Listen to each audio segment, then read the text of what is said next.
ദൈവത്തിന് സ്തോത്രം ചെയ്യുന്നു. എൻ്റെ മമ്മിക്ക് ഒന്ന് വീണ് നടുവൊക്കെ ഒന്ന് ഒളിക്കുന്നത്, നടുവെട്ടിയത് കൊണ്ട് മമ്മിയെ കാണാനായിട്ട് ഞാൻ ഇവിടെ നാട്ടിൽ വന്നതാണ്. അങ്ങനെ പെട്ടെന്ന് വരേണ്ടി വന്നു. ഇപ്പം ബെറ്റർ ആയിട്ടിരിക്കുന്നു. ഓർത്ത് പ്രാർത്ഥിക്കണം. ഈ കഴിഞ്ഞൊരു മാസമായിട്ട് 2-3 വട്ടമായിട്ട് വീഴുന്നു. എന്നാൽ കർത്താവ് സഹായിച്ചു, സൂക്ഷിച്ചു, അത് പരിപാലിച്ചതൊക്കെ ഓർത്ത് സ്തോത്രം ചെയ്യുന്നു. ഞാൻ ഇന്ന് നമുക്ക് റോമർക്ക് എഴുതിയ ലേഖനത്തിലെ ഒരു ചിന്ത എൻ്റെ ഹൃദയത്തിൽ വന്നത് നിങ്ങളുമായിട്ട് പങ്കുവെക്കാനായിട്ട് ആഗ്രഹിക്കുകയാണ്. റോമർക്ക് എഴുതിയ ലേഖനം നമുക്ക് സുപരിചിതമായ ഭാഗമാണ്. 8-ാം അധ്യായം അതിൻ്റെ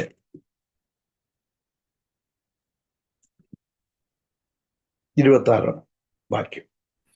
അവണ്ണം തന്നെ ആത്മാവ് നമ്മുടെ ബലഹീനതയ്ക്ക് തുണ നിൽക്കുന്നു. വേണ്ടും പോലെ പ്രാർത്ഥിക്കേണ്ടത് എന്തെന്ന് നാം അറിയുന്നില്ലല്ലോ.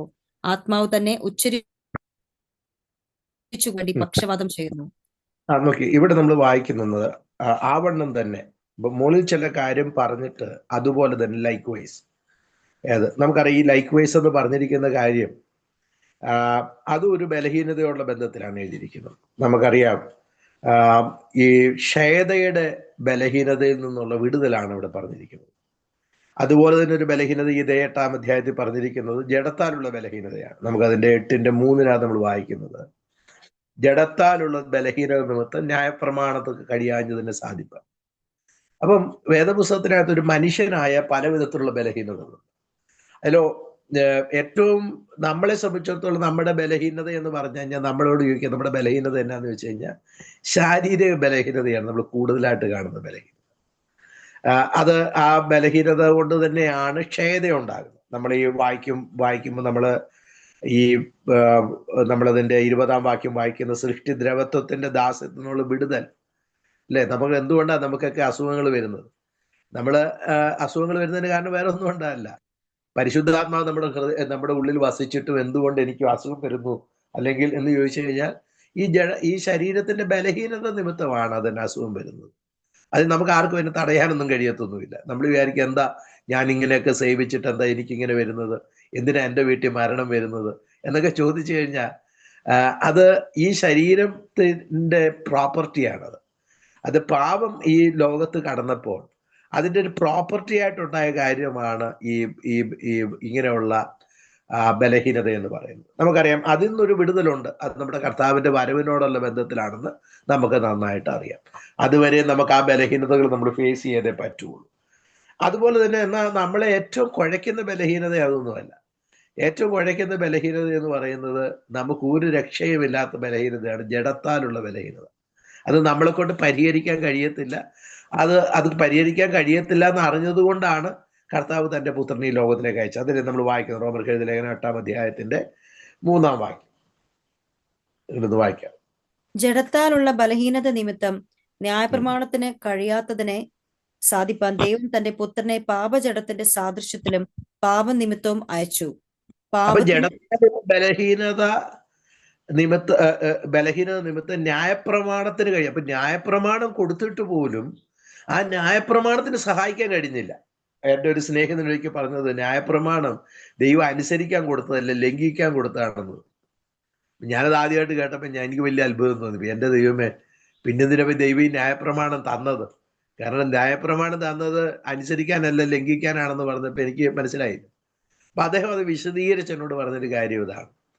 അതായത് നമുക്ക് ന്യായപ്രമാണം ദൈവം തന്ന എന്തിനാന്ന് വെച്ച് കഴിഞ്ഞാൽ നമ്മൾ എത്ര ബലഹീനരാണെന്ന് നമ്മൾ മനസ്സിലാക്കാനാണ് ന്യായപ്രമാണം. അതായത് നമുക്ക് ഇത് അനുസരിക്കാൻ നമ്മളെ കൊണ്ട് കഴിയത്തില്ല, അതുകൊണ്ട് ദൈവമേ ഞാൻ നിന്നിൽ ആശ്രയിക്കുന്നു എന്നൊരു വ്യക്തി പറയാനാണ് ദൈവം ന്യായപ്രമാണം തന്നതെന്ന് അദ്ദേഹം അത് വിശദീകരിച്ച് അത് പറയാനായിട്ട് എടുക്കുന്നത്. എന്ന് വെച്ച് കഴിഞ്ഞാൽ ന്യായപ്രമാണം വിശുദ്ധമാണ്, ന്യായപ്രമാണത്തിൻ്റെ കുഴപ്പമുണ്ടെന്നല്ല ഇതിൻ്റെ അർത്ഥം.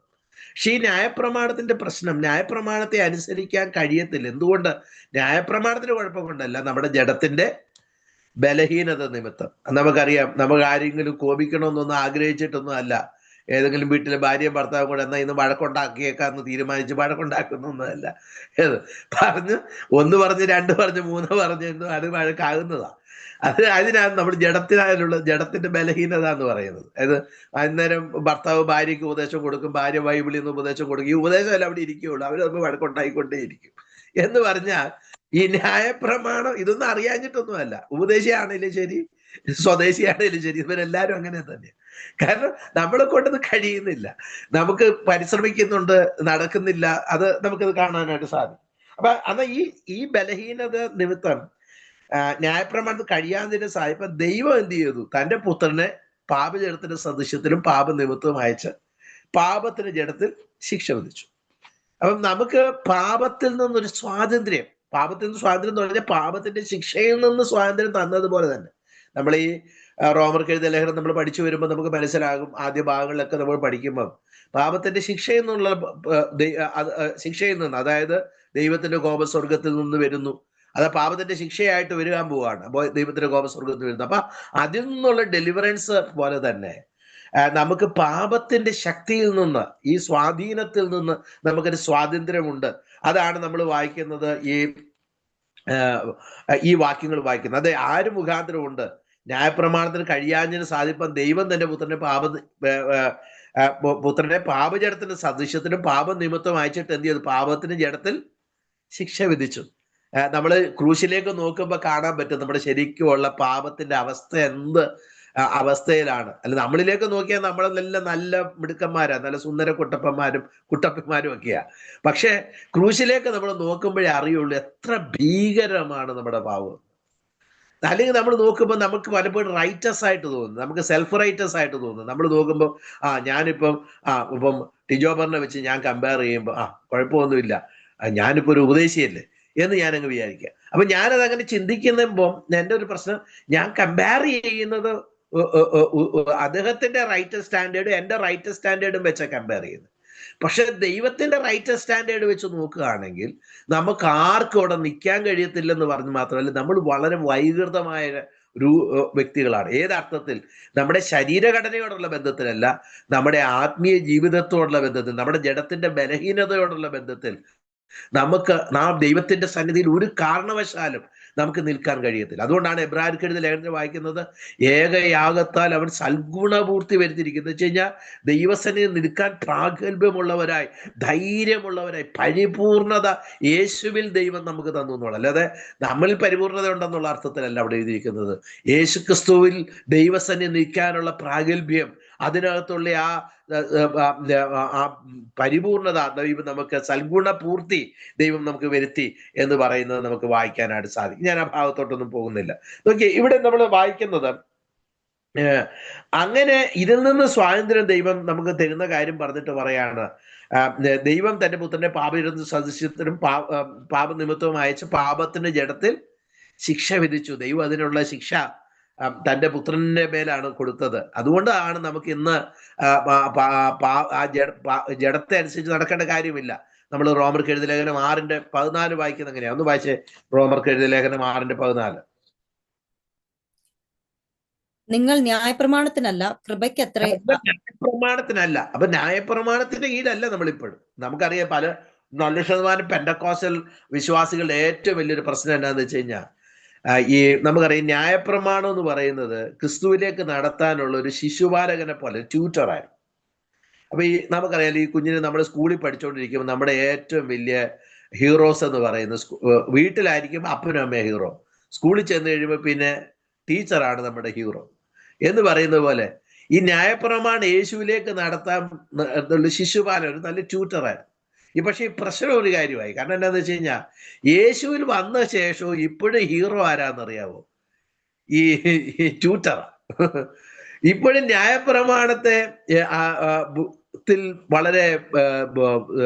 ന്യായപ്രമാണത്തെ വളരെ സന്തോഷിക്കുന്ന ആൾക്കാരുണ്ട്. അതായത് ന്യായപ്രമാണത്തിന്റെ കുഴപ്പം കൊണ്ടല്ല, ന്യായപ്രമാണത്തിന് കഴിയാച്ചത് കൊണ്ടാണ് യേശുവിലേക്ക് ദൈവം കൊണ്ടുവന്നത് തന്നെ. കാരണം ന്യായപ്രമാണത്തിന് കറ്റത്തില്ലെന്ന് അറിഞ്ഞിട്ട് കൊണ്ടുവന്നതാണ്. എന്നാൽ ഇപ്പോഴും ലീഗലിസ്റ്റിക് ആയിട്ട് പ്രവർത്തിക്കുക. ഏത്? നമുക്കറിയാം, ന്യായപ്രമാണം എന്ന് പറഞ്ഞാൽ കുറെ ഡു ആൻഡ് ഡോൺസാ. ഇത് ചെയ്യണം, ഇത് ചെയ്യരുത്, ഇങ്ങനെയുള്ള കുറെ ഡു ആൻഡ് ഡോൺസ്. ആ ഡു ആൻഡ് ഡോൺസ് അത് ഏകദേശം 613 കൽപ്പനകളുണ്ട്. അപ്പൊ ഈ കൽപ്പനകളൊന്നും അനുസരിക്കാൻ കഴിയാത്ത ഒരു സാഹചര്യത്തിലാണ് ദൈവം തന്റെ പുത്രനെ അയച്ചത്.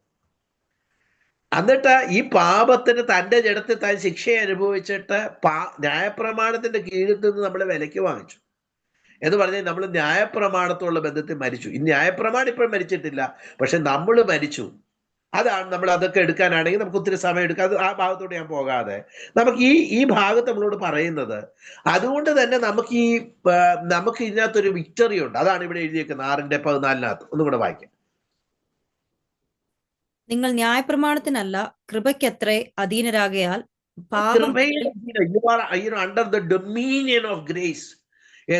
ആ കൃപയുടെ അധീനതയിൽ ഒരു വെള്ളച്ചാട്ടത്തിന്റെ കീഴെ പോയി നിന്നാൽ ആ വെള്ളച്ചാട്ടം നിങ്ങളെ മേലിങ്ങനെ വെള്ളം ഇങ്ങനെ വന്ന് വീഴുന്നത് പോലെ കൃപയുടെ ആ വെള്ളച്ചാട്ടത്തിന്റെ കീഴിലാണ് നിങ്ങൾ വന്ന് നിൽക്കുന്നത്. നിങ്ങൾ മുഴുവൻ കൃപയാണ്. ക്രിസ്തീയ ജീവിതം എന്ന് പറയുന്നത് തുടക്കം മുതൽ അവസാനം വരെ പാപത്തിന്റെ ശിക്ഷയിൽ നിന്നുള്ള വിടുതലും പാപത്തിന്റെ ശക്തിയിൽ നിന്നുള്ള വിടുതലും പാപത്തിന്റെ സാന്നിധ്യത്തിൽ നിന്നുള്ള വിടുതലും എല്ലാം ഒരു കൃപയാണ്. മുഴുവനും നമ്മൾ പറയുകയാണ്, നമ്മളിങ്ങനെ വേണ്ടി പറയാം, it's all grace of God. ഇതെല്ലാം ഒരു ദൈവത്തിന്റെ കൃപയുടെ അളവറ്റ. എന്തിനേറെ നമ്മൾ എഫേസ്യർക്കെതിരെ ലേഖനം വായിക്കുമ്പോൾ എന്നെ ഏറ്റവും സന്തോഷിപ്പിച്ചൊരു പേര് അത് കൃപയുടെ അത്യന്ത ദിനത്തെ വരുംകാലങ്ങളിൽ കാണിക്കേണ്ടതിന് നമ്മളെ അവനോടുകൂടെ സ്വർഗസ്ഥലങ്ങളിൽ ഇരുത്തിയിരിക്കുന്നു. അപ്പൊ സ്വർഗസ്ഥലങ്ങളിൽ ഇന്ന് ആത്മീയമായിട്ട് നമ്മൾ ഇരിക്കുന്നത് മാത്രമല്ല, നമ്മളിനി വരുന്ന കാലഘട്ടം മുഴുവനും all the ages to the come നമ്മൾ കൃപയുടെ അത്യന്ത ദിനത്തെ കാണാൻ പോകുന്നത്. But what we are is the grace of God. നമ്മൾ ദൈവകൃപയാണെന്നുള്ളത് നമ്മൾ മറന്നു പോകുന്നു. നമ്മൾ ഇത് മനസ്സിലാക്കിക്കാനാ ദൈവം നമുക്ക് ഈ ബലഹീനത അനുവദിച്ചത്. ഞാൻ ആലോചിക്കുക, നിങ്ങളത് അതിക്രമമായിട്ട് തോന്നരുത്. ആദവും ഹവ്വയും പാപം ചെയ്തില്ലായിരുന്നു ഈ കൃപ എന്താന്ന് നമുക്ക് അറിയുമായിരുന്നു. ഞാൻ ആ ഒരു അർത്ഥത്തിലാണ് പറയുന്നത്, നിങ്ങൾ തെറ്റിദ്ധരിക്കരുത്. ആദവും ഹവ്വയും പാപം ചെയ്തില്ലായിരുന്നെങ്കിൽ യേശു കർത്താവ് മുഖാന്തരമുള്ള വീണ്ടെടുപ്പിന്റെ വലുപ്പം നമ്മൾ ആരും അറിയത്തില്ലായിരുന്നു. അതുകൊണ്ടാണ് പൗലോസ് ഇതേ റോമർക്ക് എഴുതിയ ലേഖനം നിങ്ങൾ അതിന്റെ 11-ാം അധ്യായത്തിൽ വരുമ്പോൾ ഇത് ചിലരൊക്കെ അവരുടെ തെറ്റായ പ്രവണതകൾക്ക് ഉപയോഗിക്കാറുണ്ടെങ്കിലും അങ്ങനെ ചിന്തിക്കാതെ നമ്മളൊന്ന് ചിന്തിച്ചാൽ അതിന്റെ 11-ാം അധ്യായം എങ്ങനെയാണ് വായിക്കുന്നത് നോക്കി. അതിന് 11-ാം അധ്യായത്തിനകത്ത് അതിന് 32-ാം വാക്യം, ഈ ദൈവം എല്ലാവരോടും കരുണ ചെയ്യേണ്ടതിന് എല്ലാവരെയും അനുസരണക്കേടിൽ അടച്ചു കളഞ്ഞു. എല്ലാവരെയും അനുസരണക്കേടിൽ അടച്ചു കളഞ്ഞു. അല്ലെങ്കിൽ ആദ്യത്തെ അനുസരണക്കേടെന്ന് പറഞ്ഞു കഴിഞ്ഞാൽ അതിന് പാപം തന്നെ പറയുന്നത്. അവനെ പാപത്തിന്റെ കീഴിൽ അവനായി തീർന്നില്ലായിരുന്നു, അനുസരണക്കേടിൽ അവനായി തീർന്നില്ലായിരുന്നു. ഈ കരുണ എന്താണെന്ന് അറിയത്തില്ലായിരുന്നു. എന്നിട്ടാ പൗലോസ് പറയുന്നത് അതിന്റെ 33-ാം വാക്യം, ആ ദൈവത്തിന്റെ ധനം യഹൂദന്മാരോട് കാണിച്ച കരുണ, ഈ ജാതികളോട് ദൈവം കാണിച്ച കരുണ എന്ന് പറഞ്ഞു കഴിഞ്ഞാൽ നമ്മൾ പാപം ചെയ്തുകൊണ്ടിരിക്കാന്നോ അല്ലെങ്കിൽ പാപത്തിന്റെ കീഴിലായിപ്പോയത് നന്നായി എന്നോ പറയാൻ വേണ്ടി പറഞ്ഞതല്ല. ഈ പാപത്തിന്റെ കീഴിലായിരുന്നപ്പോൾ ദൈവം തന്റെ പുത്രനെ അയച്ച് പാപത്തിൽ നിന്ന് വിടിപ്പിച്ചപ്പോഴാണ് ദൈവകരുണ എന്താണെന്ന് എനിക്ക് മനസ്സിലായത്. ആദത്തിന് അറിയത്തില്ലായിരുന്നു ദൈവത്തിന്റെ കരുണ എന്താണെന്നോ കൃപ എന്താണെന്നോ ദൈവത്തിന്റെ സ്നേഹം. അതുകൊണ്ടാണല്ലോ പാമ്പ് വന്നേച്ചും ചോദ്യം ചോദിച്ചപ്പോഴത്തേക്ക് ഹവ്വ വീണുപോയത്. കാരണം ദൈവം എന്തുമാത്രം സ്നേഹിക്കുന്നത് ഹവ്വയ്ക്ക് മനസ്സിലായില്ല. ദൈവത്തിന്റെ സ്നേഹത്തെ സംശയം ജനിപ്പിച്ചപ്പോൾ ദൈവത്തിന്റെ സ്വരൂപത്തിന് സദൃശ്യത്തിന് സൃഷ്ടിക്കപ്പെട്ട മനുഷ്യൻ അത് മറന്നുപോയി. അവൻ ആ ദൈവത്തിന്റെ സ്വരൂപത്തിലെ സദൃശ്യത്തിന് സൃഷ്ടിക്കപ്പെട്ടു എന്ന് മനസ്സിലാക്കാതെ അവനെ സംബന്ധിച്ചിടത്തോളം ഇത് ജ്ഞാനം പ്രാപിപ്പാൻ അഭികാമ്യമാണെന്ന് കണ്ടപ്പോൾ ആ പഴം പറിച്ചവൻ തിന്നു. നമ്മുടെ ഈ ദൈവത്തിന്റെ സ്നേഹത്തെയും കരുണയൊക്കെ തിരിച്ചറിയാൻ ഇടവന്നത് സത്യത്തിൽ പറഞ്ഞു കഴിഞ്ഞാൽ നമ്മുടെ വീഴ്ച ദൈവം അത് നന്മയാക്കി മാറ്റി. ആ വീഴ്ച തന്നെയാണ്, അത് തെറ്റ് തന്നെയാണ്, അത് വെറുക്കപ്പെടേണ്ടതാണ്. എന്നാൽ ദൈവം അത് നമ്മളോട് കരുണ കാണിച്ചു. അത് പറയാനാണ് എന്നത് പറഞ്ഞു. ഞാൻ എപ്പോഴും ആലോചിക്കാറുണ്ട്, നമ്മുടെ ജീവിതത്തിൽ പരാജയങ്ങൾ പറ്റിയത് ദൈവത്തിൽ ആശ്രയിക്കുന്നതിനെ സംബന്ധിച്ചിടത്തോളം അത് കൂടുതൽ മനോഹരമായ ചില വിജയത്തിന് കാരണമാക്കി മാറ്റാറുണ്ട്. അത് കാരണം നമ്മുടെ ജീവിതത്തിൽ നമ്മളാരും വിചാരിക്കും ഞാൻ പറയാം, നമ്മൾ ബുദ്ധിയോടെ ചെയ്ത പലരും എത്രയോ മിടുക്കന്മാരെ എല്ലാ കുഴപ്പത്തിൽ ചെന്ന് ചാടുന്നത്. ബുദ്ധിയോടെ ചെയ്യാഞ്ഞിട്ടൊന്നുമല്ല. നമ്മളിപ്പം കാണിച്ച മണ്ടത്തരമാണെന്ന് വിചാരിച്ചു. നമ്മൾ ബുദ്ധിയോടെ ചെയ്തിട്ട് മണ്ടത്തരം കാണിക്കുന്നവരുണ്ട്, മണ്ടത്തിൽ ജീവിച്ചിട്ട് മണ്ടത്തരം കാണിച്ചിട്ട് മണ്ടത്തിൽ പെടുന്നവരുമുണ്ട്. എങ്ങനെയുള്ളവരാണെങ്കിൽ പോലും ഈ കരുണയും കൃപയുടെയും വലിപ്പം അറിയാൻ ഇതെല്ലാം ദൈവം ഇടവരുത്തുന്നു. അതുകൊണ്ടാണ് നമുക്കിപ്പോ ഒരു മണ്ടനായെന്ന് പറഞ്ഞിട്ട് അവനെ ഒന്നും കളിയാക്കാനൊന്നുമില്ല. കാരണം എന്താണെന്ന് വെച്ച് കഴിഞ്ഞാൽ ആ മണ്ടനെ നമ്മളെക്കാളും നല്ല ബുദ്ധിമാനായിട്ട് ഉപയോഗിക്കാൻ ദൈവത്തിന് പറ്റും. Because it's all grace of God. ദൈവത്തിന്റെ കരുണയാണ്, കൃപയാണ് എന്നുള്ളത് നമ്മൾ മറന്നു പോകരുത്. അപ്പം ഈ വസ്തുത ചിന്തിച്ചുകൊണ്ട് നമ്മൾ ഈ ഭാഗം നമ്മൾ വായിക്കുമ്പോൾ, ന്യായപ്രമാണത്തിലെ കൃപയ്ക്ക് എത്ര അധീനരാകിയാൽ ഇവിടെ ഇരിക്കുന്ന പാപം നിങ്ങളുടെ മേൽ കർത്തൃത്വം നടത്തുകയില്ല. അതല്ലേ നമ്മൾ റോമർക്ക് 6:14 വായിച്ചത്. പാപം നമ്മുടെ മേൽ കർത്തൃത്വം നടത്തുകയില്ല. The sin shall not reign over you. അതായത് പാപത്തിന്റെ വാഴ്ച ദൈവം അങ്ങ് തീർത്തു.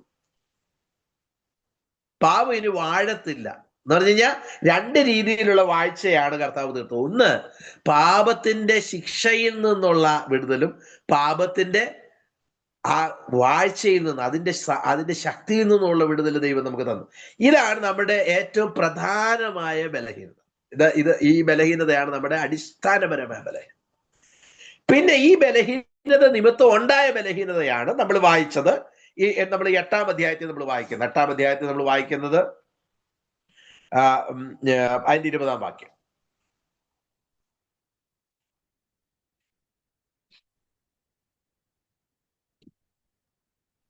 സൃഷ്ടി ദ്രവത്വത്തിന്റെ ദാസ്യത്തിൽ നിന്നുള്ള വിടുതലും ദൈവമക്കളുടെ തേജസ്സാകുന്ന സ്വാതന്ത്ര്യവും പ്രാപിക്കും എന്നുള്ള ആശയോടെ മായയ്ക്ക് കീഴ്പ്പെട്ടിരിക്കുന്നു.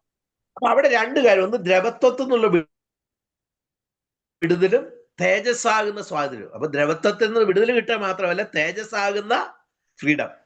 പാപത്തിൽ നിന്ന് സ്വാതന്ത്ര്യം കിട്ടതുപോലെ തന്നെ ഈ അഴിവിൽ നിന്ന് ഈ ദ്രവത്വത്തിൽ നിന്നുള്ള ഒരു വിടുതലും തേജസ്സാകുന്ന സ്വാതന്ത്ര്യം എന്ന് പറഞ്ഞു കഴിഞ്ഞാൽ ദൈവത്തിന്റെ ദൈവത്തിന്റെ ഗുണഗണങ്ങളോട് ഉള്ള അനുഭവത്തിൽ ആ ദൈവത്തിന്റെ മഹിമയിൽ ജീവിക്കുന്ന ഒരു ജീവിതം ദൈവം നമുക്ക് അതുകൊണ്ടാണ് അതിന്റെ 18-ാം വാക്യത്തിനകത്ത് നമ്മൾ വായിക്കുന്നത്. നോക്കി, അതിന്റെ 17-18 വായിച്ചേ.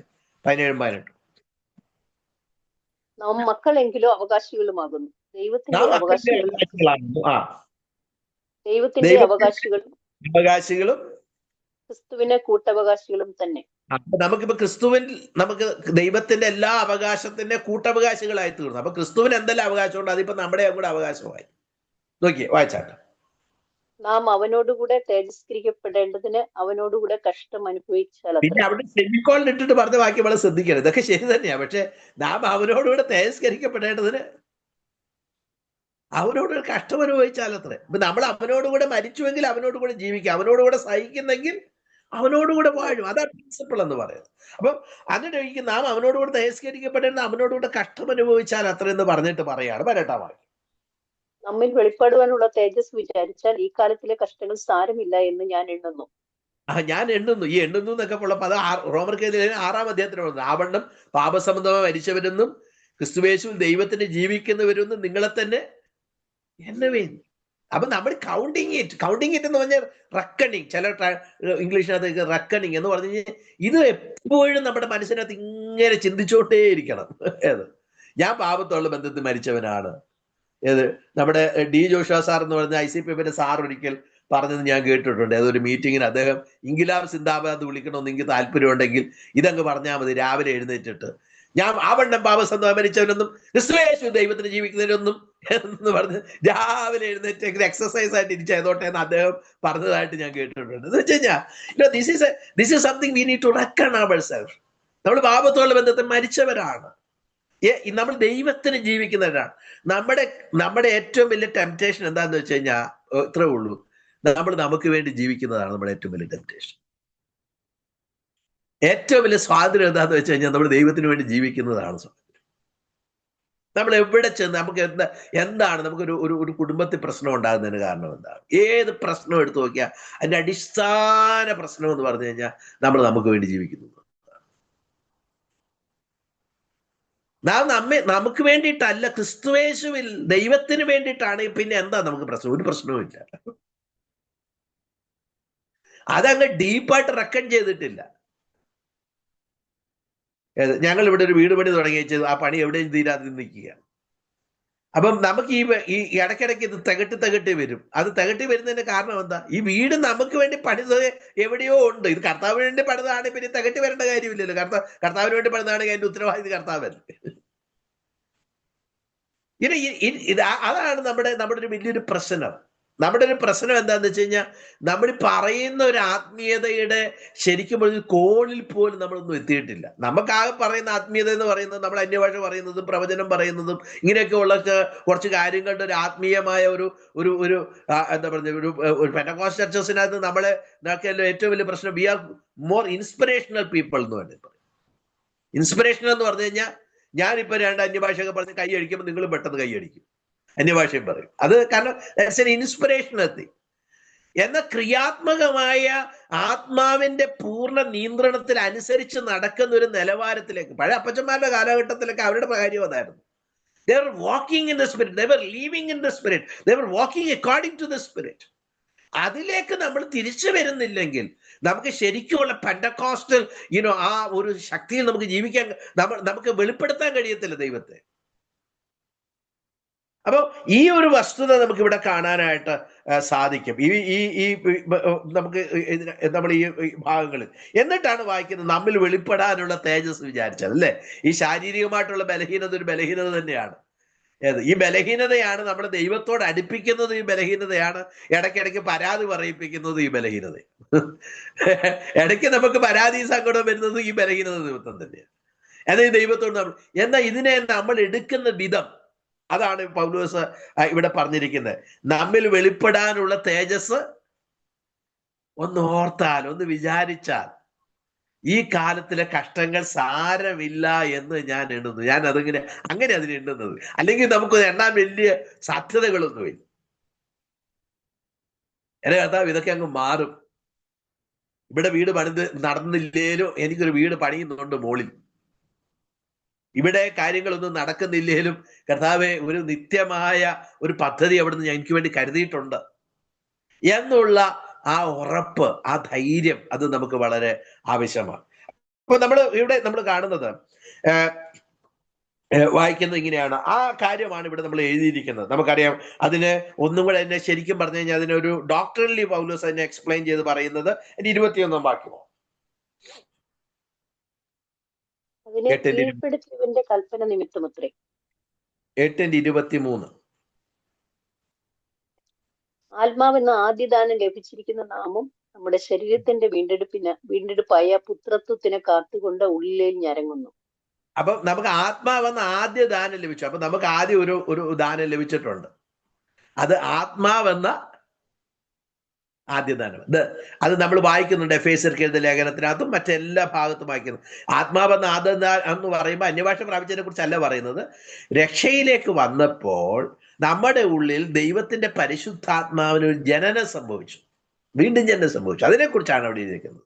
അത് ഒരു ഗ്യാരണ്ടി ആയിട്ട്, അതൊരു സീലായിട്ട്, നമ്മൾ ഡിപ്പോസിറ്റ് ആയിട്ട് നമ്മുടെ ഉള്ളിൽ തന്നു. അപ്പൊ അതിനെക്കുറിച്ച് പറയുകയാണ്.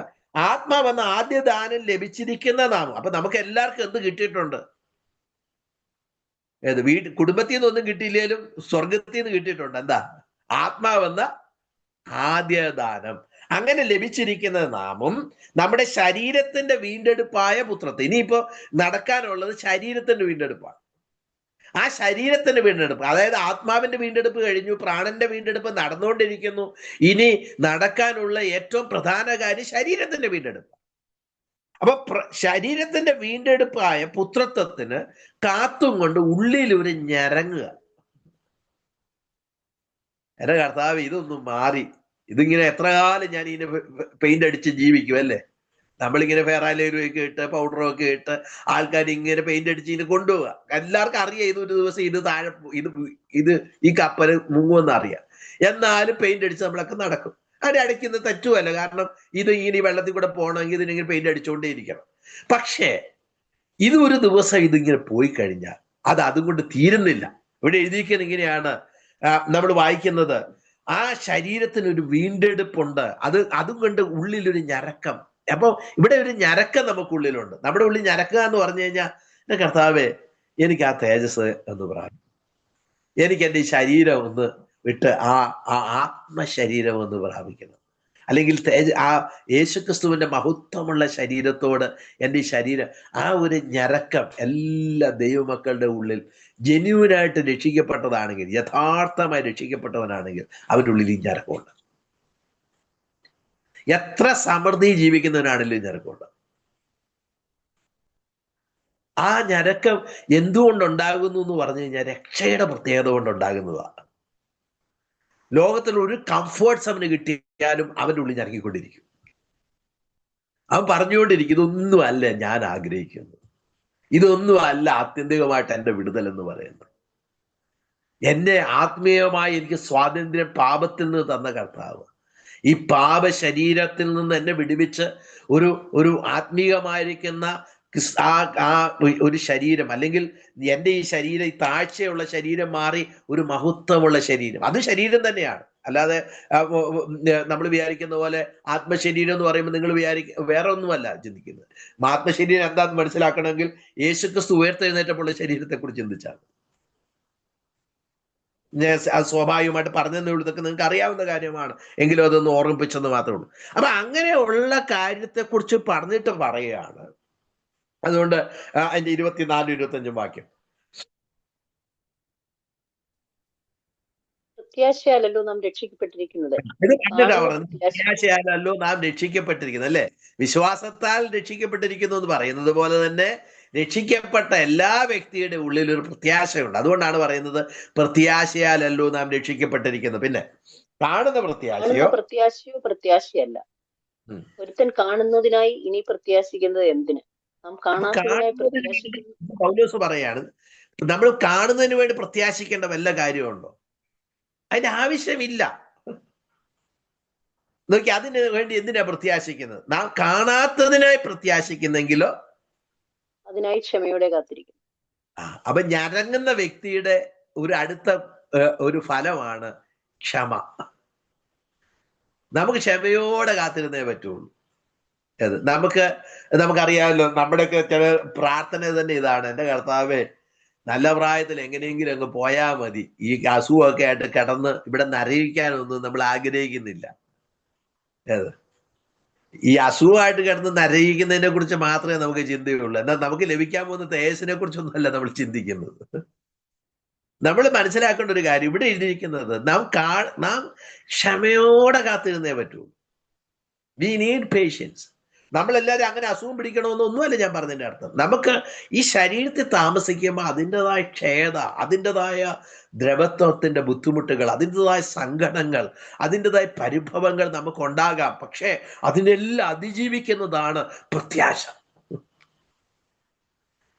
ശരിക്കുമുള്ള വിശ്വാസം പ്രത്യാശയിൽ അധിഷ്ഠിതമാണ്. ശരിക്കുമുള്ള വിശ്വാസം സ്നേഹത്തിൽ അധിഷ്ഠിതമാണ്. സ്നേഹത്തിലും പ്രത്യാശയിലും അധിഷ്ഠിതമല്ലാത്ത വിശ്വാസം അത് ശരിയായ വിശ്വാസമല്ല. അതുകൊണ്ടാണ് നമ്മൾ എബ്രായർക്കെഴുതുന്ന വിശ്വാസം എന്നോ കാണാത്ത കാര്യങ്ങളുടെ നിശ്ചയവും ആശിക്കുന്നതിന്റെ ഉറപ്പ്, അല്ലെ? ഇംഗ്ലീഷ് എഴുതിയേക്കുന്നത് പ്രത്യാശിക്കുന്നതിന്റെ ഉറപ്പെന്ന് എഴുതിയേക്കുന്നത്. ആശിക്കുന്നതിന്റെ ഉറപ്പെന്നല്ല, പ്രത്യാശ. ആശ എന്ന് പറയുന്നത് ആ മലയാളം കൊണ്ട് അർത്ഥമാക്കിയേക്കുന്നത് പ്രത്യാശ എന്നുള്ള അർത്ഥത്തിലാണ് അത് അവിടെ ഉദ്ദേശിച്ചിരിക്കുന്നത്. ആ പ്രത്യാശിക്കുന്നതിന്റെ ഉറപ്പാണ്. നോക്കിയേ, വായിച്ചാട്ടെ, നമുക്കത് വായിക്കാം. എന്നിട്ട് വായിക്കാം, നമ്മൾ ക്ഷമയോടെ കാത്തിരിക്കുന്നു പറഞ്ഞിട്ട് പറയും 26 വാക്യം.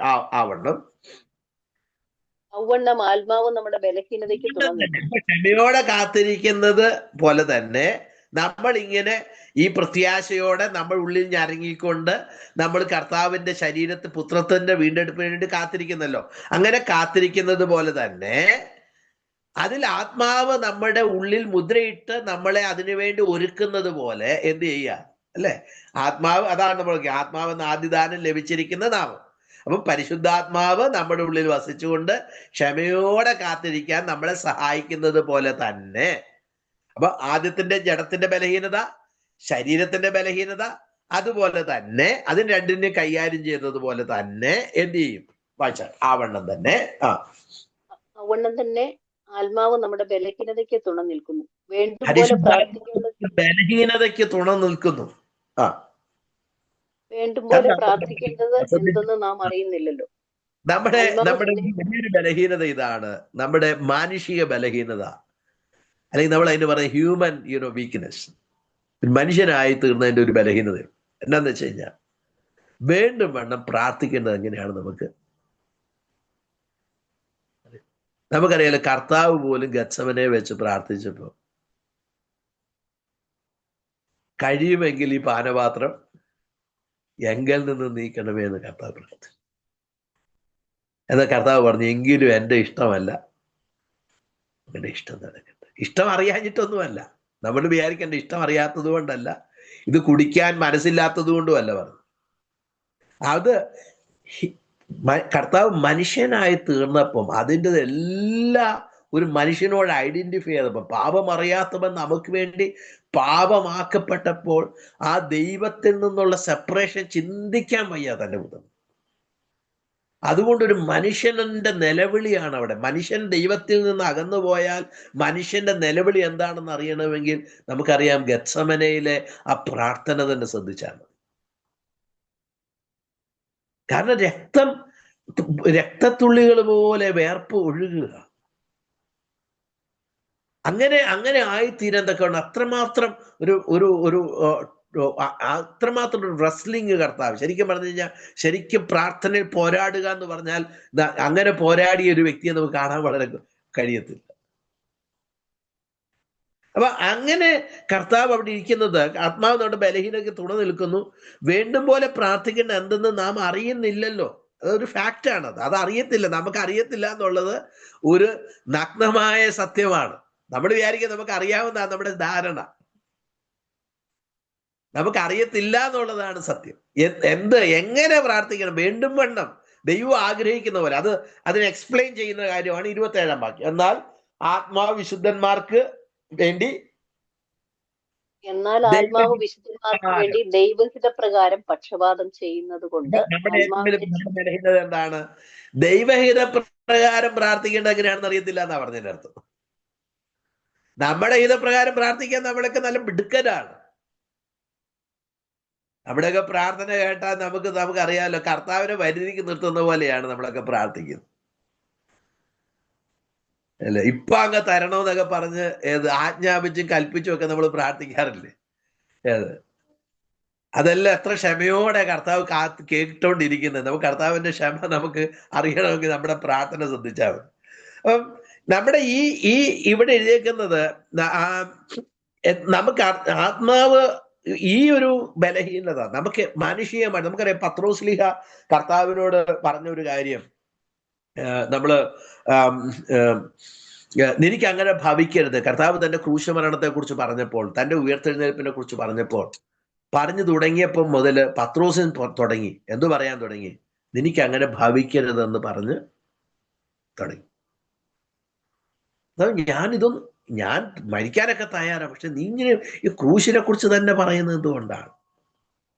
അല്ലെ, നമ്മുടെ സഭകളിൽ ക്രൂശിനെ കുറിച്ചൊരു നിരന്തരമായിട്ട് ഒന്ന് പ്രസംഗിച്ചു നോക്കിയേ. നമ്മുടെ മനസ്സിനകത്തൊരു സന്ദേഹം വരും, എന്താ ഈ പാസ്റ്റർ എന്താ ഉദ്ദേശിക്കുന്നത്? അതേ പ്രശ്നം ശിഷ്യന്മാർക്കുണ്ടായി.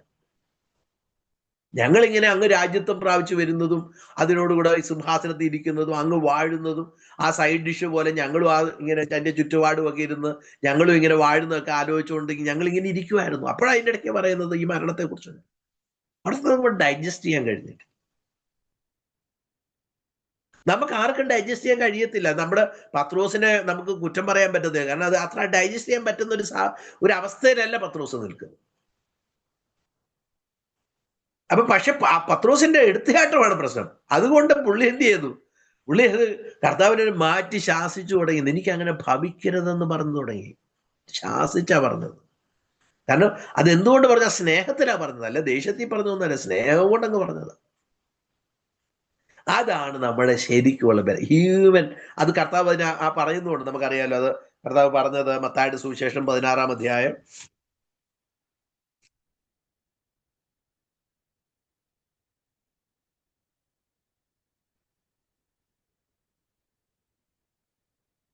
21 മുതലുള്ള വാക്യങ്ങൾ.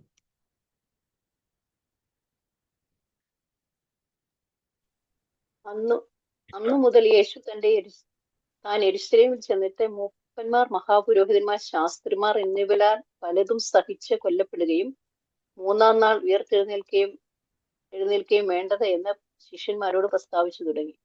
പത്രോസ് അവനെ വേറിട്ട് കൊണ്ടുപോയി, കർത്താവേ, അതരുത്, നിനക്ക് അങ്ങനെ ഭവിക്കരുത് എന്ന് ശാസിച്ചു തുടങ്ങി. അവനോ തിരിഞ്ഞു പത്രോസിനോട്, സാത്താനെ, എന്നെ വിട്ടുപോ, നീ എനിക്ക് ഇടർച്ചയാകുന്നു. നീ ദൈവത്തിൻ്റെതല്ല മനുഷ്യരുടേതത്രേ കരുതുന്നത് എന്ന് പറഞ്ഞു. ഓക്കെ, അവിടെ കർത്താവ് പ്രസ്താവിച്ചു തുടങ്ങിയപ്പോൾ പത്രോസ് ശാസിച്ചു തുടങ്ങിയെന്ന് എഴുതി. അതിനോട് അങ്ങോട്ട് ചേർന്ന് പോകാൻ കഴിയുന്നില്ല ആ സ്റ്റേറ്റ്മെന്റിനോട്. എന്നാൽ ആ സ്റ്റേറ്റ്മെന്റ് മുഴുവൻ ശ്രദ്ധിക്കാത്തതിന്റെ ഒരു കുഴപ്പം കൂടെ അതിനകത്തുണ്ട്. എന്താ? കർത്താവ് 3-ാം നാൾ ഉയർത്തെഴുന്നേൽക്കുകയും വേണ്ടതെന്ന് കർത്താവ് പറഞ്ഞായിരുന്നു.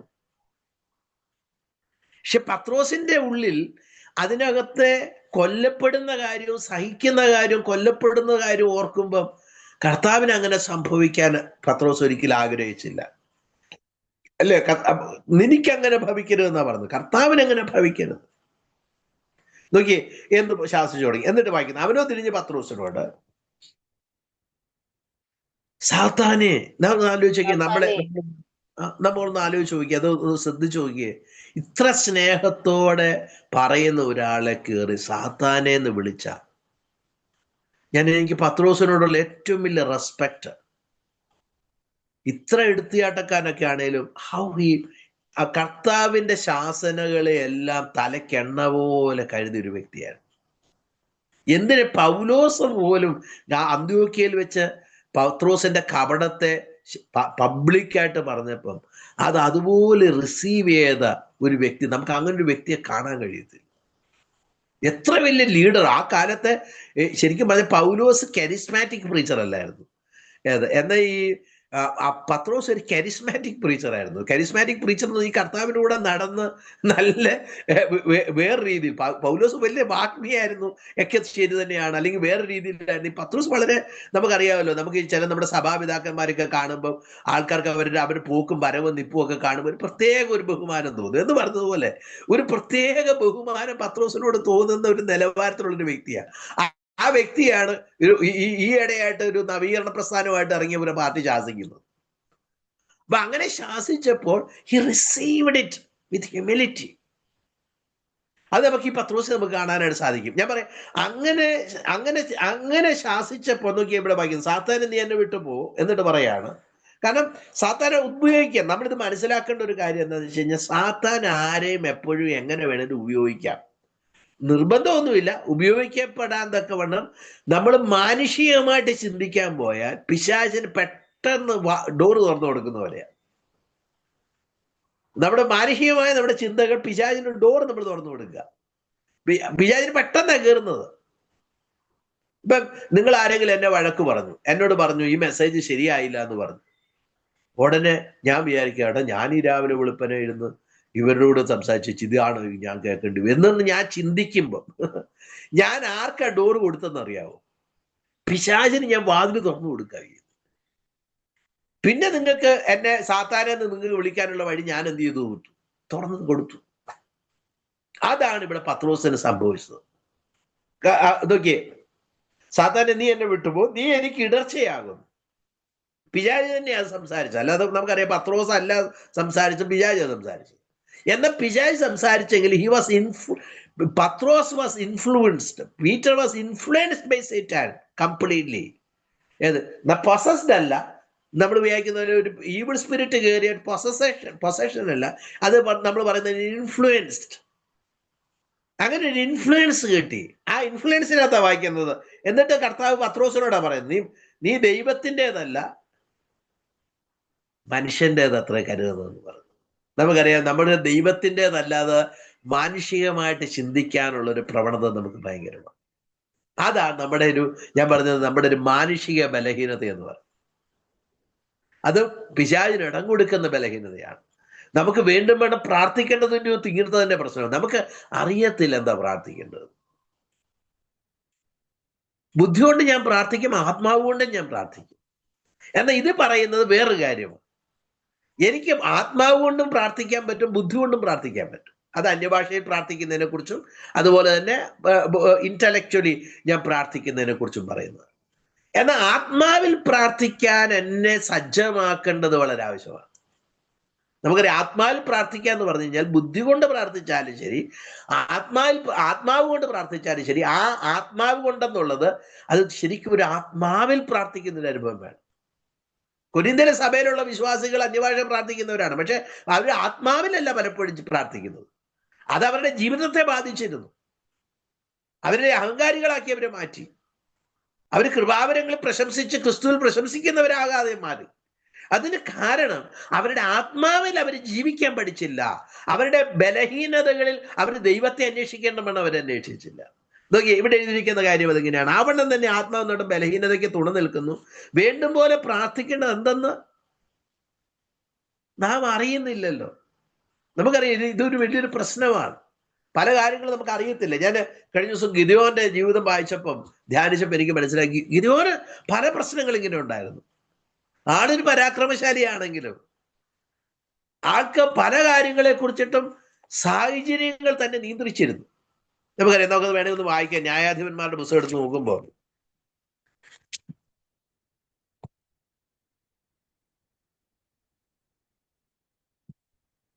6-ാം അധ്യായം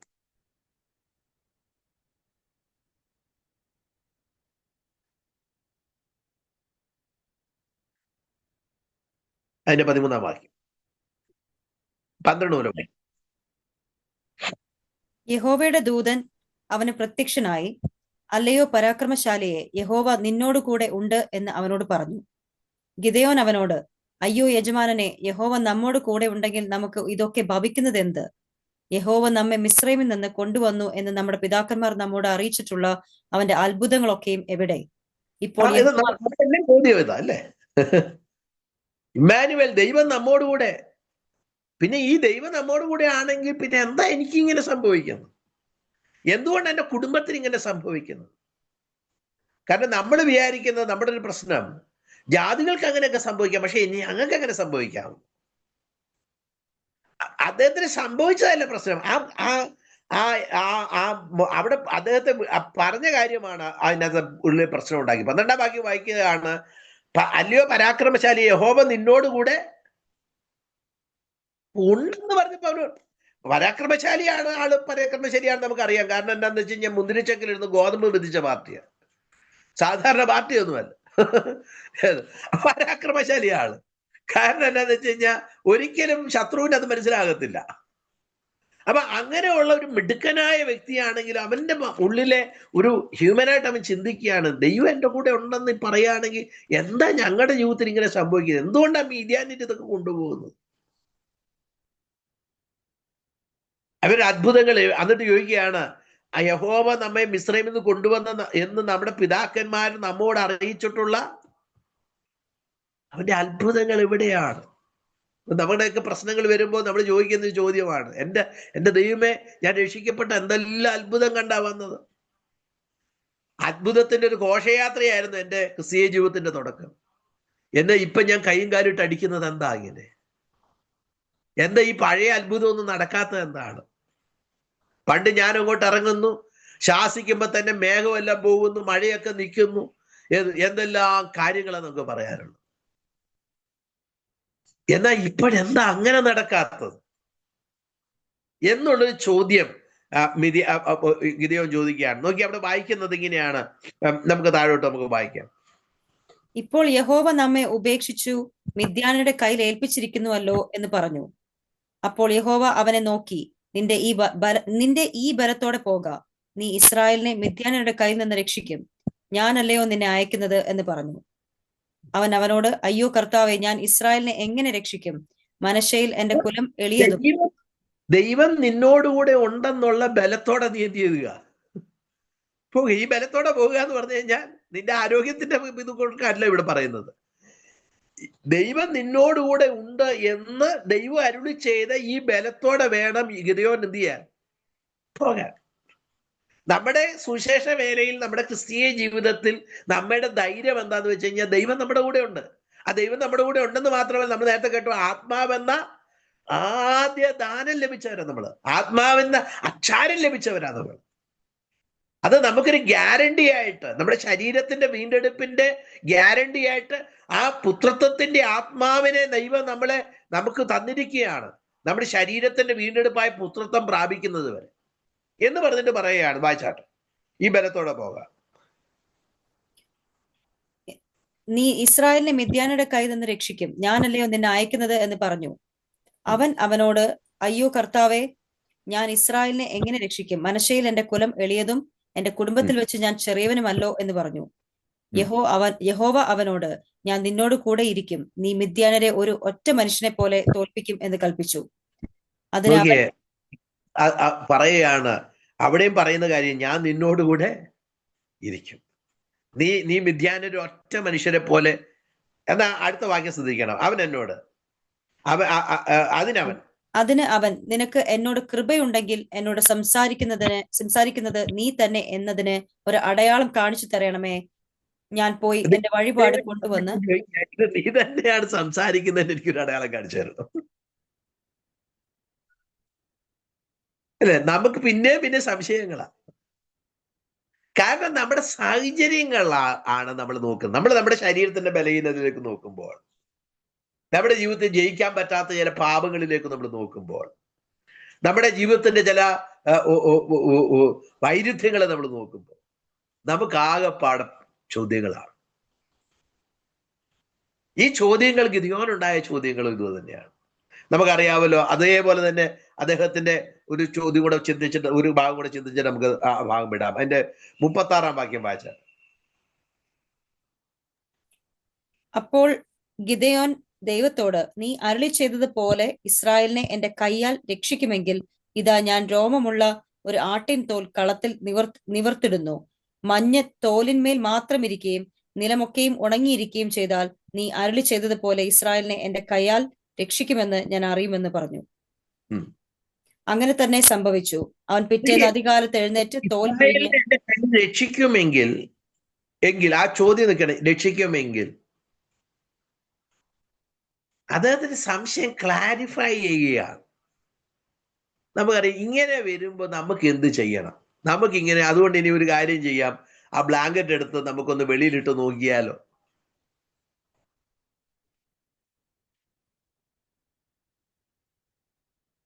അദ്ദേഹത്തിന്റെ സാഹചര്യത്തെക്കാളും ഒരു നമുക്ക് പുതിയ നിയമത്തിൽ നമ്മുടെ സാഹചര്യങ്ങളുള്ള വ്യത്യസ്തമാണ്. നമുക്ക് ലഭിച്ച രക്ഷയുടെ ഉറപ്പും നമുക്ക് പരിശുദ്ധാത്മാവിനാൽ ലഭിച്ച മുദ്രയുടെ ഉറപ്പും ഒക്കെ നമ്മൾ ചിന്തിച്ചാൽ നമുക്ക് ഇങ്ങനെയൊക്കെ ചിന്തിക്കേണ്ട കാര്യമില്ല.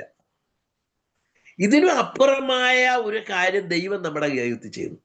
അതേപോലെ പിന്നെയും തോലെടുത്ത് ഇടുന്ന കാര്യം നമുക്കറിയാം. നോക്കിയേ, നമ്മൾ പുതിയ നിയമത്തിനകത്ത് നമ്മൾ വരുമ്പോൾ ഇങ്ങനെ വരുന്ന ഒരു സമയത്തോടുള്ള ബന്ധത്തിലാണ് ഇവിടെ റോമർക്കെഴുതിലേക്ക് വായിക്കുന്നത്. ആത്മാവ് നമ്മുടെ ബലഹീനതയ്ക്ക് തോന്നുന്നു. നമുക്ക് അറിയത്തില്ല. ചിലപ്പോൾ നമുക്ക് തോന്നുന്നു ദൈവം കൂടെ ഉണ്ടോ. ഇങ്ങനെയൊക്കെ തോന്നുന്ന സാഹചര്യങ്ങളുണ്ടാവും അല്ലെ? ക്രൂശി വെച്ച് കർത്താവ് അങ്ങനെ പറഞ്ഞില്ലേ? കർത്താവ് എന്തോ പറഞ്ഞു? എൻ്റെ ദൈവമേ നീ എന്നെ കൈവിട്ടത് എന്താന്ന് ചോദിച്ചു അല്ലെ? നമുക്ക് ആ സാഹചര്യത്തിൽ കൂടെ കടന്നു പോകുമ്പോ എന്താ എൻ്റെ ജീവിതത്തിൽ ഇങ്ങനെ? കാരണം പാവമാക്കപ്പെട്ടപ്പോ കർത്താവ് പറഞ്ഞ സ്റ്റേറ്റ്മെന്റ് അത് നമ്മുടെ ഒരു എൻകറേജ്മെന്റ് ആണ്. കർത്താവ്, അങ്ങേക്കറിയാം എൻ്റെ പ്രശ്നം എന്താന്ന്. കാരണം അങ്ങ് അതിൽ കൂടെ കടന്നുപോയി.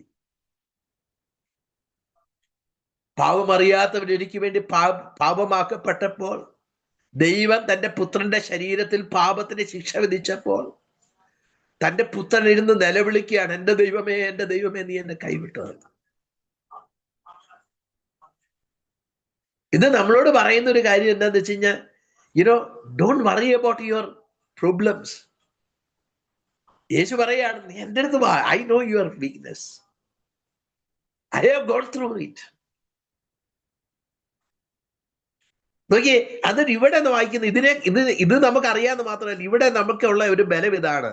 ആത്മാവ് നമ്മുടെ ബലഹീനതയ്ക്ക് തുറന്നു നിൽക്കുന്നു. വീണ്ടും പോലെ പ്രാർത്ഥിക്കേണ്ട എന്തെന്ന് നമുക്കറിയത്തില്ലല്ലോ, നമ്മൾ അറിയുന്നില്ലല്ലോ. എന്നിട്ട് എന്ത് ചെയ്യുന്നു? ആത്മാവ് തന്നെ ഉച്ചരിച്ചുകൂടാത്ത ഞരക്കങ്ങളാൽ നമുക്ക് വേണ്ടി പക്ഷവാദം ചെയ്യുന്നു. എന്താണ് ഈ ഉച്ചരിച്ചുകൂടാത്ത ഞരക്കങ്ങൾ എന്ന് പറയുന്നത്? അങ്ങനൊരു ഞരക്കം നമ്മുടെ ഉള്ളിലുണ്ട്. നമുക്കറിയാം, നമ്മുടെ പ്രാർത്ഥനകളെല്ലാം ഉച്ചരിക്കുന്ന പ്രാർത്ഥനകൾ അല്ലേ? അന്യഭാഷ പ്രാർത്ഥിച്ചാലും ശരി, ബുദ്ധിപരമായി പ്രാർത്ഥിച്ചാലും അതൊക്കെ ക്യാൻ ബി നമുക്ക് ഉച്ചരിക്കാൻ കഴിയുന്ന കാര്യങ്ങളാണ്. ഉച്ചരിക്കാന്ന് പറഞ്ഞു കഴിഞ്ഞാൽ സംസാരിക്കാൻ കഴിയുന്നു. എന്നാൽ ഇത് സംസാരിക്കുന്നൊന്നുമില്ല. ഉള്ളിലൊരു ഞരക്കം, അത് ആത്മാവിന്റെ ഒരു ഞരക്കമാണ്. അവിടെ എഴുതിക്കുന്നത് ഇങ്ങനെയാണ്, ആത്മാവ് തന്നെ ഉച്ചരിച്ചുകൂടാത്ത ഞരക്കങ്ങളാൽ. കാരണം നമ്മളുടെ ഈ പ്രശ്നത്തിനകത്ത് ശരിക്കും പറഞ്ഞ് ഞരങ്ങുന്നത് ആരാ? പരിശുദ്ധാത്മാവ്. മറ്റേ നമ്മളാ ഞരങ്ങുന്നത്. പരിശുദ്ധാത്മാവ് കിടന്ന് ഞരങ്ങ. എന്റെ കർത്താവ്, ഇവന് മനസ്സിലാകുന്നില്ലല്ലോ, അങ്ങീ ചെയ്ത വീണ്ടെടുപ്പ് ഇവന് മനസ്സിലായിട്ടില്ലല്ലോ, ഇത്രയെല്ലാം അങ്ങ് ചെയ്തിട്ട് ഇവൻ ഇതൊന്നും അങ്ങോട്ട് ഡൈജസ്റ്റ് ചെയ്യുന്നില്ല, അവരിതങ്ങോട്ട് അറിയാൻ കഴിയുന്നില്ല. അപ്പൊ ആത്മാവ് ഞരങ്ങിക്കൊണ്ട് ഇവിടെ വായിക്കും, നമുക്ക് വേണ്ടി എന്ത് ചെയ്യുന്നു? പക്ഷപാതം ചെയ്യും. നമുക്കറിയാലോ, കർത്താവ് ക്രൂശിൽ മരിക്കുക മാത്രമല്ല, അവൻ നമുക്ക് വേണ്ടി പിതാവിന്റെ വലത്ത് ഭാഗത്ത് പക്ഷപാതം ചെയ്തു. അപ്പൊ പിതാവിന്റെ സന്നിധി പുത്രൻ പക്ഷപാതം ചെയ്യുമ്പോൾ തന്നെ നമ്മളിൽ അധിവസിച്ചുകൊണ്ട് പരിശുദ്ധാത്മാവ് നമുക്ക് വേണ്ടി പക്ഷപാതം ചെയ്യുക. നമ്മുടെ വീണ്ടെടുപ്പിന്റെ പ്രവൃത്തി അത്ര വലുതാ. എന്നിട്ട് നമ്മളൊക്കെ നടക്കുന്നത് എങ്ങനെയാ? അയ്യോ പത്തോ പറഞ്ഞോണ്ട് നടക്കും.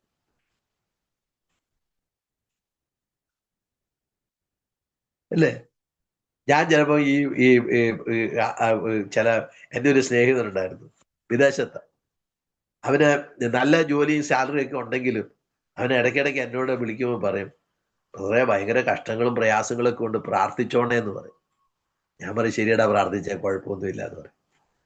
കാരണം എത്ര ദൈവം തന്നാലും എന്തെല്ലാം ദൈവം നടത്തിയാലും ഒരു ഓവർകമ്മിങ് ജോയ് വരുന്നില്ല.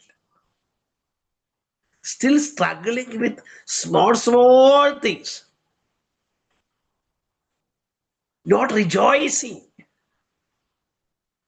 അല്ലേ?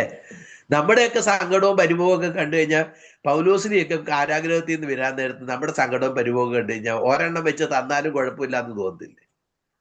കാരണം എന്താന്ന് വെച്ച് കഴിഞ്ഞാൽ, he was rejoicing in that issue.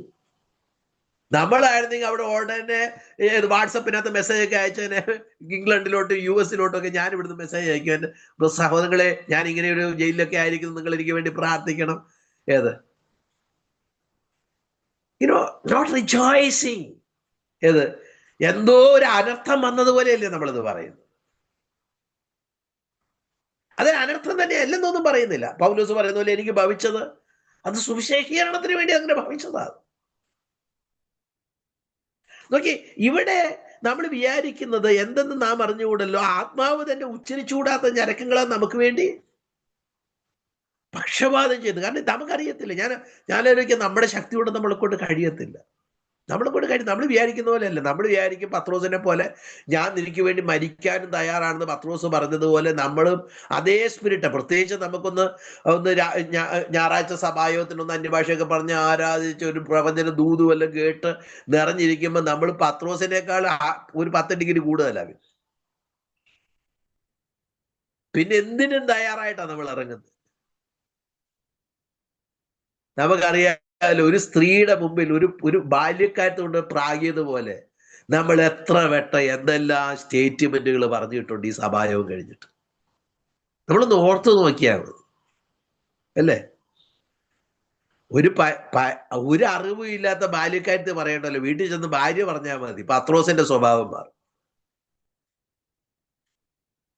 നോക്കി, നമ്മുടെ പ്രശ്നം നമ്മുടെ സമർപ്പണത്തിന്റെ ഒരു വലിയൊരു പ്രത്യേകത, ഈ നമ്മുടെ സമർപ്പണം ശരിയാ. കാരണം പത്രോസ് ഹൃദയത്തിൽ നിന്ന് തന്നെ പറഞ്ഞതാണ്. പറഞ്ഞത് ഹൃദയത്തിൽ നിന്നാണെങ്കിലും അതിനുള്ള ബാറ്ററി ഇല്ല, അല്ലെങ്കിൽ അതിനുള്ള താക്കത്തില്ല. ഞാൻ എൻ്റെ കാര്യം ഞാൻ പറയുന്നത്, ഞാൻ എത്ര വട്ടം ചിന്തിച്ചിട്ടുണ്ട്. ഞാൻ നോർത്ത് ഇന്ത്യ വന്നപ്പോൾ ഞാൻ വിചാരിച്ച ഞാനിവിടെ ഭാഷയൊക്കെ പഠിച്ചിട്ട് ഇവിടെ ഒരു കലക്കുമെന്നൊക്കെ വിചാരിച്ചാ വന്നത്. ഞാൻ കലങ്ങിയതല്ലാതെ ഇവിടെ ആരും ഒരു കലക്കും ഉണ്ടായിട്ടില്ല. ഇതിന്റെ കാരണം എന്താന്ന് വെച്ചാൽ നമ്മുടെ ധാരണ ഇതല്ല. മര്യാദക്ക് ഇതൊരു ഭാഷ പോലും പഠിച്ചിട്ടില്ല എന്നുള്ളതാണ് സത്യം. നോക്കി, പിന്നെ ഇതൊക്കെ പിന്നെ ഇങ്ങനെ നടന്നു പോകുന്നു എന്നുള്ളത് പറഞ്ഞാൽ മതി. അപ്പൊ ഇതിന്റെ ഒരു കാരണം നമ്മുടെ ഒരു കോൺഫിഡൻസ് ആണ്. ഞാൻ കഴിഞ്ഞ ദിവസം ചിന്തിച്ചപ്പം എനിക്ക് മനസ്സിലായ ഒരു കാര്യം, കർത്താവ് കോൺഫിഡൻസ് എന്നുള്ള പദം ഉപയോഗിച്ചിട്ടുണ്ട്. ബൈബിളിൽ പലയിടത്തും ഉപയോഗിച്ചിട്ടുണ്ട്, ബി കോൺഫിഡന്റ്. പക്ഷെ നമ്മുടെ പ്രശ്നം വി ആർ ഓവർ കോൺഫിഡന്റ്. ഈ ഓവർ കോൺഫിഡൻസും കോൺഫിഡൻസ് ഇല്ലാത്തതും ഏത് കാണുമ്പോൾ വ്യത്യാസമാണേലും ശരിക്കും പറഞ്ഞ ഒരു ട്വിൻ ബ്രദേഴ്സ് അവർ രണ്ടുപേരും. തത്വത്തിൽ രണ്ടുപേരും ഒരുപോലെ പ്രവർത്തിക്കും. ഓവർ കോൺഫിഡൻസുകാരും കോൺഫിഡൻസ് ഇല്ലാത്തവനേക്കാളും കൂടുതൽ ഭയാനകമായ കാര്യങ്ങൾ പ്രവർത്തിക്കും. അത്രേ ഉള്ളു കുഴപ്പം. കോൺഫിഡൻസ് ഇല്ലാത്തവൻ നമുക്കറിയാമല്ലോ, വള്ളത്തേലിരിക്കും. ഓവർ കോൺഫിഡൻസ് ഉള്ളവൻ വെള്ളത്തിനകത്ത് ഇറങ്ങി വെള്ളം കുടിക്കും. അതാണ് ഇതിനകത്തൊരു പ്രത്യേകത. പിന്നെ ദൈവത്തിൽ ആശ്രയം പത്രോസിന് അന്നും ഇന്നും ഒന്നും ഉണ്ടായിരുന്നതുകൊണ്ട് അദ്ദേഹം ഇവിടെ എല്ലാം വിജയിച്ചു. വെള്ളത്തിന്റെ മുകളിൽ കൂടെ നടന്നു. ഇങ്ങനെയൊക്കെ തള്ളി പറഞ്ഞെങ്കിൽ ആള് മാനസാന്തരപ്പെട്ട് ദാസ്ഥാനപ്പെട്ട് വന്നു. എവിടെയോ ഒരു കോണിലുള്ള ദൈവാശ്രയവും ദൈവസ്നേഹത്തിന്റെ നിർബന്ധവും അദ്ദേഹത്തിനുണ്ടായിരുന്നു. നമുക്ക് ഈ ഭാഗത്ത് ഞാൻ വായിച്ചു പെട്ടെന്ന് നിർത്താം. ഇവിടെ എഴുതിയിരിക്കുന്നത്, അങ്ങനെ ആത്മാവ് ഉച്ചരിച്ചുകൂടാത്ത ഞരക്കങ്ങളാൽ നമുക്ക് വേണ്ടി പക്ഷപാതം ചെയ്യുന്നു, എന്നാൽ ആത്മാവിശുദ്ധന്മാർക്ക് വേണ്ടി ദൈവഹിതപ്രകാരം പക്ഷപാതം ചെയ്യുന്നു. അപ്പൊ പരിശുദ്ധാത്മാവിന്റെ പക്ഷപാതത്തിന്റെ ഒരു പ്രത്യേകത എന്താന്ന് വെച്ച് കഴിഞ്ഞാൽ ദൈവഹിതപ്രകാരം. അതുകൊണ്ടാണ് ഈ ഞരങ്ങുന്നത്. ഈ ഞരങ്ങുന്നത് എന്തുകൊണ്ടാണെന്ന് വെച്ച് കഴിഞ്ഞാൽ നമുക്ക് എന്ത് പ്രാർത്ഥിക്കണമെന്ന് അറിയാത്തത് കൊണ്ട് ഉണ്ടാകുന്ന പരിശുദ്ധാത്മാവിന്റെ ഞരക്കമാണ്. കാരണം നമ്മുടെ ഹിതവും പരിശുദ്ധാത്മാവിന്റെ ഹിതവും തമ്മിലുള്ള ഒരു കോൺഫ്ലിക്റ്റ് നമുക്ക് നമ്മുടെ ഉള്ളിലുണ്ടാകും. നമുക്കറിയാം അല്ലെ, ഈ പ്രശ്നത്തിൽ കൂടെ പോകുമ്പോൾ അതിനകത്ത് ദൈവത്തെ സന്തോഷിക്കണമെന്നാണ് ദൈവത്തെ എന്നെ കുറിച്ചുള്ള ഹിതമെന്ന് പുസ്തകത്തിൽ എഴുതിയിട്ടുണ്ടെന്ന് നമുക്കറിയാം അല്ലെ. ഞാൻ കാരാഗ്രഹത്തിൽ കിടക്കുമ്പോൾ കർത്താവിൽ സന്തോഷിച്ചോണ്ടേ ഇരിക്കണമെന്നാണ് ദൈവഹിതം നമുക്കറിയാം. പക്ഷെ സന്തോഷിക്കാൻ പറ്റുന്നില്ല. ആരെങ്കിലും ഒന്ന് ഫോൺ വിളിച്ച് കാരാഗ്രഹത്തിലേക്ക് ഒന്ന് കണക്ട് ചെയ്ത് ചോദിച്ചാൽ മതി, ബ്രദറെ എങ്ങനെയുണ്ട് എന്ന് ചോദിക്കുമ്പം നമ്മളിങ്ങനെ ഈ ചാക്ക് കേട്ട് അങ്ങോട്ടായിരിക്കും. എൻ്റെ ബ്രദറെ ഇവിടെ ഭയങ്കര കൊതുകാണ്, ഇവിടെ ഭയങ്കര എലിയാണ്, അങ്ങനെയാണ് ഇങ്ങനെയാണെന്ന് പറഞ്ഞ് നമ്മൾ തുടങ്ങും. നമ്മളെ കൊണ്ട് പറ്റുന്നത്. ഞാനിത് എൻ്റെ കാര്യം പറയുന്നത്. എനിക്കറിയത്തില്ല, പലപ്പോഴും നമ്മൾ വിചാരിക്കുന്ന പോലെ അല്ല. നമ്മൾ ഇതിനകത്ത് ഒരു ഓവർകമ്മിങ് വരാൻ how much God is interested, അതാണ് ഞാൻ പറയാൻ വരുന്നത്. This is not our interest, but it is God's interest upon our life. It is God's work in our life. Work of the Father, work of the Son, work of the Holy Spirit. നമ്മുടെ റിഡംഷനോടുള്ള ബന്ധത്തിൽ എങ്ങനെയാണ് ത്രിയേക ദൈവം പ്രവർത്തിക്കുന്നത് നോക്കിയേ. ഇവിടെ എഴുതിയിരിക്കുന്നത് ആത്മാവിശുദ്ധന്മാർക്ക് വേണ്ടി ദൈവഹിത പ്രകാരം പക്ഷപാതം ചെയ്യുന്നത് കൊണ്ട് ആത്മാവിന്റെ ചിന്ത ഇന്നതെന്ന് ഹൃദയങ്ങൾ. അപ്പൊ ഇത് സത്യത്തിന് ഇത് എന്തിനോടുള്ള ബന്ധത്തിലാണ് ഈ ആത്മാവ് പ്രാർത്ഥിക്കുന്നത്? നമ്മുടെ ഹൃദയവുമായിട്ട് ബന്ധപ്പെട്ട. God searches our heart. And that God wants a complete sanctification. ഇത് മുഴുവൻ അതിനെക്കുറിച്ചാണ് നമ്മൾ ഈ റോമർക്കെഴുതിയ ലേഖനം പഠിക്കുന്നത്. നമ്മുടെ ജീവിതത്തിന്റെ രൂപാന്തരത്തോടുള്ള ബന്ധത്തിലാണ് ദൈവം. നമുക്കറിയാവുമല്ലോ, മനുഷ്യന്റെ ഹൃദയം എല്ലാറ്റിനേക്കാളും കപടവും വിഷമവും ഉള്ളത്. അത് ആരാഞ്ഞറിയുന്നവൻ ദൈവം. മനുഷ്യന്റെ ഹൃദയവും അന്തരീന്ദ്രിയങ്ങളെ ചോദന ചെയ്ത് ഓരോരുത്തരും അവന്റെ നടപ്പിനൊക്കെ കൊടുക്കുന്ന ദൈവമാണ്.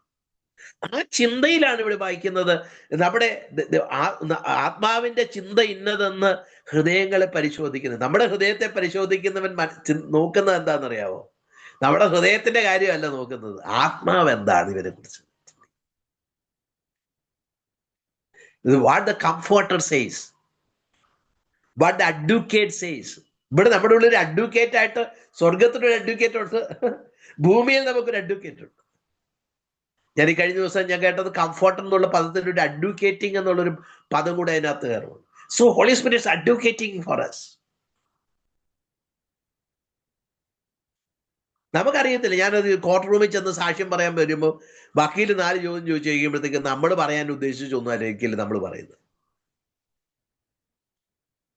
നമുക്കറിയത്തില്ല. എന്നാൽ നമ്മുടെ വക്കീലിനറിയാം എന്താ പറയേണ്ടതെന്ന് അറിയാം. എനിക്കങ്ങനെ പറ്റിയിട്ടുണ്ട്. കൊച്ചില് ഒരു ആക്സിഡന്റിന് ഞാൻ വിറ്റ്നസ് ആയിരുന്നു. ഞാൻ സത്യമാ പറഞ്ഞത്, പക്ഷെ ആ സത്യം കൊണ്ട് പ്രയോജനമില്ലാതെ പോയി. ഒരു കയറ്റത്തിനകത്ത് ഞാൻ പറഞ്ഞു വണ്ടി സ്പീഡിലായിരുന്നു വന്നത് കയറ്റത്തിൽ നിന്ന്. അപ്പം ആ വണ്ടി സ്പീഡിലാന്ന് പറഞ്ഞ് എന്റെ നിഷ്കളങ്കമായ ഹൃദയത്തോടെ പറഞ്ഞതാണ്. ഏത് വണ്ടി സ്പീഡിലാ വന്നത്? അവൻ നല്ല സ്പീഡിലാ വന്നത്. പക്ഷെ കോർട്ടിൽ അതങ്ങനെ പറയാൻ പാടില്ല. കാരണം എന്താന്ന് വെച്ച് കഴിഞ്ഞാൽ കയറ്റത്തിൽ വണ്ടി സ്പീഡിൽ വരത്തില്ലെന്നാണ് നിയമം. അതാണ് പ്രശ്നം. നമുക്കറിയത്തില്ല. നമ്മുടെ പ്രശ്നം എന്താണെന്ന് നമുക്കറിയത്തില്ല. നമ്മുടെ ബലഹീനതകളെ അതിജീവിക്കേണ്ടത് എങ്ങനെയാണ് നമുക്കറിയത്തില്ല. നമ്മൾ എങ്ങനെയാണ് ഇതിനെയൊക്കെ കാണേണ്ടത് നമുക്ക് പലതും അറിയത്തില്ല. നമ്മൾ അഥവാ ദൈവജനത്തിൽ നിന്ന് കണ്ടിട്ട് പിന്നെ നമ്മൾ കുറച്ച് കഴിയുമ്പം ഈ കണ്ണാടി നോക്കിയിട്ട് മുഖം മറന്നു പോകുന്നവരെ പോലെ നമ്മൾ ആയിത്തീരും. നമുക്ക് ദൈവവരങ്ങൾ നമ്മളെ തന്നെ കൊടുക്കാം. നമുക്ക് കർത്താവിനോട് പറയാം, കർത്താവേ, അങ്ങ് എൻ്റെ ബലഹീനതകൾ നന്നായിട്ട് അറിയും.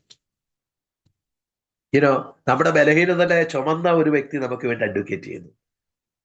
ഇന്ന് നമ്മുടെ ബലഹീനതകൾ അറിയുന്ന ഒരു വ്യക്തി നമുക്ക് വേണ്ടി നമ്മുടെ ഉള്ളിൽ കിടന്ന് ഞരങ്ങുക. കർത്താവെ, അങ്ങയുടെ ഞരക്കം, പരിശുദ്ധാത്മാവെ, അങ്ങയുടെ ഞരക്കം. ഞാൻ അങ്ങയുടെ ഹിതം അറിയും, ദൈവഹിതം അറിയുന്നതിനാണല്ലോ.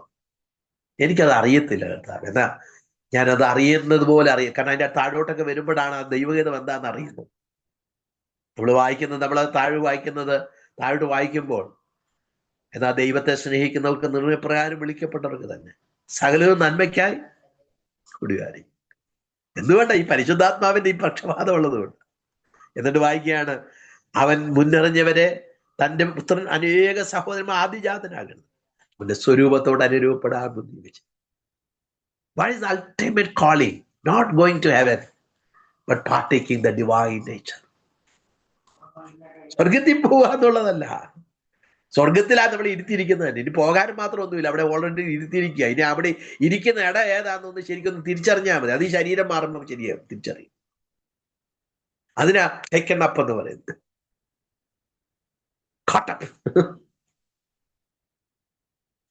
നമ്മുടെ അതല്ല ഇവിടുത്തെ ബിക്കമിങ് ലൈക്ക് ഹിം. അത് വലിയ പ്രാധാന്യമുള്ള കാര്യം തന്നെയാണ് സ്വർഗത്തിൽ. പക്ഷെ അതിനേക്കാളും അത് എന്തിനാണ് എന്നെ സ്വർഗത്തിൽ ഇരുത്തിയിരിക്കുന്നത്? എന്തിനാണ് ആ ഉയരത്തിലൂടെ ഞാൻ ചിന്തിക്കേണ്ടത്? ബിക്കോസ് എന്നെ വിളിച്ചിരിക്കുന്ന പുത്രനെ പോലായി തീരാനാണ്.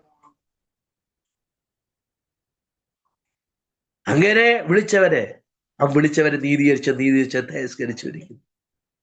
അങ്ങനെ ചേർത്ത് ചിന്തിച്ച താഴോട്ട് നമ്മൾ വായിക്കുമ്പോൾ ഇത് സംബന്ധിച്ച് നാം എന്ത് പറയേണ്ടു എന്നൊക്കെ പറയുന്ന വാക്കുകൾ എത്രയോ എന്ത് ഘനമേറിയ വാക്കുകളാണ്. ഇത് സംബന്ധിച്ച് നമ്മൾ എന്താ പറയുന്നത്? ദൈവം നമുക്ക് അനുകൂലം, നമുക്ക് പ്രതികൂലകാരാണ്. നീതീകരിക്കുന്നത് ദൈവം. നമുക്ക് ദൈവകാര്യങ്ങൾ നമ്മൾ തന്നെ കൊടുക്കാം. നമ്മുടെ ബലഹീനതകൾക്ക് തുണ നിൽക്കാൻ പരിശുദ്ധാത്മാവ് നമ്മുടെ ഉള്ളിൽ ദൈവത പ്രകാരം പ്രാർത്ഥിക്കുവാൻ, നമ്മളെ സഹായിക്കുവാൻ, ശക്തീകരിക്കാൻ. നമ്മുടെ ഉള്ളിൽ ഉച്ചരിച്ചുകൂടാത്ത ഞരക്കങ്ങളാൽ ഞരങ്ങുന്നത് ഓർത്ത് നമുക്ക് ദൈവത്തിന് നന്ദി പറയാം. അതൊരു സങ്കടത്തിന്റെ ഞരക്കമല്ല, അത് ദൈവഹിതത്തിൽ നമ്മളെ നിർത്തുന്നതിന് വേണ്ടിയിട്ടുള്ള ദൈവികമായിരിക്കുന്ന ഒരു ഞരക്കമാണ്. അത് പരിശുദ്ധാത്മാവ് ഒരു കംഫോർട്ടറായിട്ട്, ഒരു അഡ്വക്കേറ്റിനെ പോലെ നമ്മുടെ ഉള്ളിൽ കിടന്ന് ഞരങ്ങുക. അത് മാത്രമല്ല, അതിൻ്റെ എല്ലാത്തിൻ്റെയും ഞരക്കത്തിനും ഒരു സൊല്യൂഷൻ വരുത്താൻ തക്കമാണ് ദൈവത്തിന്റെ പുത്രൻ നമുക്ക് വേണ്ടി ഇന്ന് പക്ഷപാതം ചെയ്യുന്നു. അതാണ് നമ്മൾ താഴോട്ട് വായിക്കുമ്പോൾ നമ്മൾ വായിക്കും. നമുക്ക് ദൈവവരം നമ്മൾ തന്നെ കൊടുക്കുക. പിതാവിന്റെ വലത്തുഭാഗത്ത് പുത്രൻ പക്ഷപാതം ചെയ്യുന്നത് ഓർത്ത് സ്തോത്രം ചെയ്യും. നമ്മുടെ ഉള്ളിൽ നിന്ന് ആത്മാവ് നമുക്ക് വേണ്ടി പക്ഷപാതം ചെയ്യുന്നത് ഓർത്ത് നമുക്ക് സ്തോത്രം ചെയ്യും.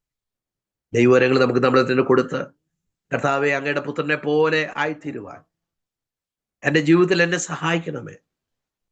എനിക്ക് പലപ്പോഴും ഹിതം അറിയാത്തതിന് കാരണം ഞാൻ അങ്ങയുടെ പുത്രനെ പോലെ ആകുന്നതല്ല ചിന്തിക്കുന്നത്. അങ്ങയുടെ പുത്രൻ ആ ക്രൂശിനെ കുറിച്ച് പറഞ്ഞപ്പോൾ പത്രോസിനുണ്ടായ പ്രശ്നങ്ങളാണ് എൻ്റെ പ്രശ്നം. എന്നെ സഹായിക്കണമേ എന്ന് നമുക്ക് പറയുകയും ദൈവത്തിൽ ആശ്രയിക്കുകയും ചെയ്യാൻ കർത്താവിനോട് വന്നിട്ട് സഹായിക്കുമാറാട്ടെ. Thank you.